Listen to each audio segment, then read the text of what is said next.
A U.S. Supreme Court ruling that overturned the kidnapping conviction of a white man who took a black family and forced them into slavery back in the mid-1800s is still cited in court rulings to this day. In fact, it has been referred to by courts 274 times in the 160 years since slavery has been abolished. According to the Michigan State University study, there are more than 7,000 direct citations of precedents set by slavery-era law that guides lawyers and judges in the U.S. right now.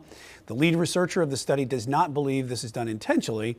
Rather, lawyers and judges don't know the origins of the law they're citing, or they don't think it matters.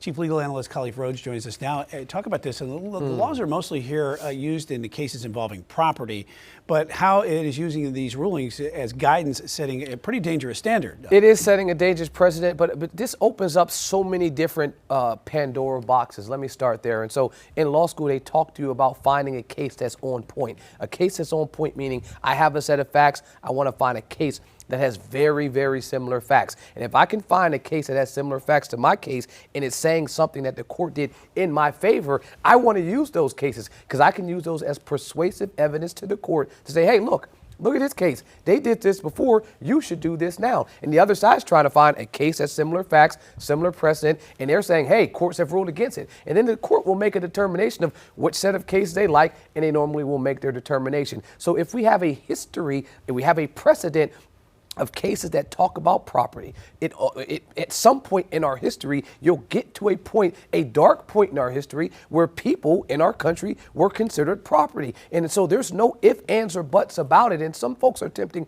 to make that a political thing. Some folks attempt to make that a thought or some type of idea or opinion. But for me, being someone that loves the law, you can point to the law and you can see that in our case law, there are cases on top of cases that look at and point to people being purchased in transactions, specifically talking about slavery. And so when you talk about it being a racist country, I can't make a determination of that. But what I can for sure tell you that it has its origin. We have laws on the books. We have cases on the books that were clearly racist in nature.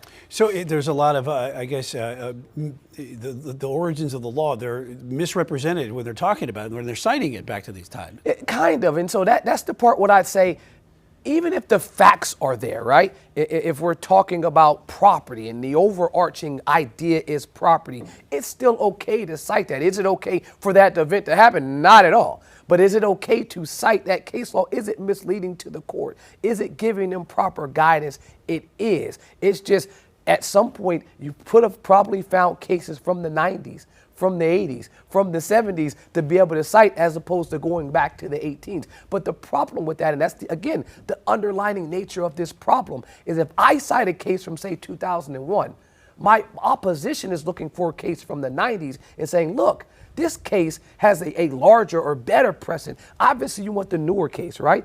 But if there's something that overrules that case and it happened a long time ago, I've done a disservice to my client because I didn't find that case. I didn't go and search for one case that, you know what, is talking about the same subject. And so you're shepherdizing these cases, looking for cases that are directly on point. And oftentimes it's the older ones that haven't been overturned that are still precedent. So you may have a block of 7 cases that you're linking, one from 2000, one from 90s, one from the 80s, but you're still citing that original case from way back in the 1800s, which is problematic, but that's the precedent that this country has set because those cases are still there. It is a good talker, especially when you're talking about moving forward with the rule of law and how you set precedents, and definitely for somebody like yourself going forward and how you utilize that, 100%. Apply that law. 100%, and making sure that judges are able to recognize the content of those cases, a whole different discussion, but extremely important as well. Chief Legal Analyst Khalif Rhodes, thanks.